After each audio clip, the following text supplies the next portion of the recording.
One very significant mistake you're making in CELPIP speaking is using the word and using it all the time. When you describe events, for example, I went to Spain and I talked to this person and I did this, and this happens with most of you. The problem, first of all, is if in one sentence you use and more than once, so you use and twice in one sentence, it's already a grammar mistake, and you cannot afford grammar mistakes if you want to score 9 or more. Now, a solution to this is not have more than one and in a sentence. The next solution is, especially when you're changing points, jumping from one point to the other, use connectors. Furthermore, moreover, also, accordingly, likewise, nevertheless, although, therefore, thereby, use a variety of these connectors that also helps separate the points better, gives you a range of vocab, and gives you marks for advanced connectors, not just and. The next mistake is something we have in the Speaking Task 3 and Speaking Task 4. These are the questions where you have to define the picture.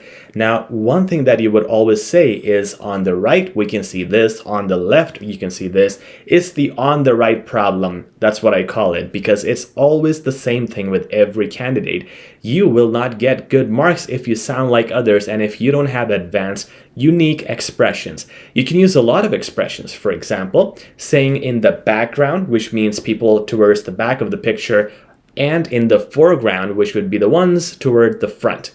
Now you can also say near this person, you have this other person, or against the wall, there's this person standing. So you can use near, against, these kinds of words. You can also say close to this person, and again, moving farther in the back, coming close to this section, use a variety, not just on the right and on the left. Now the third thing is using the word so for everything. First of all, you're using the word so in place of and. When you're changing your points, you're using so and so and so.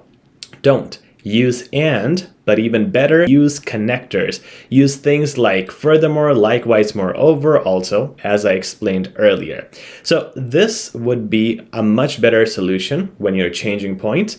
However, when we talk about conclusions, like you're trying to conclude a major point, use words like therefore, hence, thereby, consequently, and so on, instead of using the word so.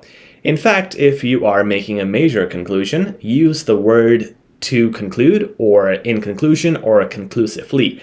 Get rid of so. So is also a filler word, just like like, and you know. That's why it gives you less marks overall. Make sure to just completely purge that. The final tip here is highlighted in green, because this is a good thing. This is what you should do, and not doing this is causing you to lose marks. Whenever you explain something, try to use the relative words such as that or which. For example, let's say I talk about my vacation and I say, my vacation in Greece was amazing.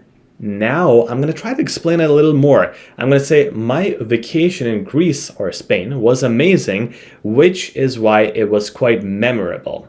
Or it was amazing, which is the reason I want to talk about that today.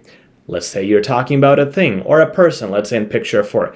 The guy is sitting at the back and he is working on his instrument, which looks very clean. Now you are able to define this instrument, which looks very clean, which looks very neat, and this definition helps you expand on the idea more, makes it a complex sentence because now you add more detail to it, gives you marks for description and task response because now you describe the picture in detail, and by doing that by default, you are using a range of expressions, words, and vocabulary.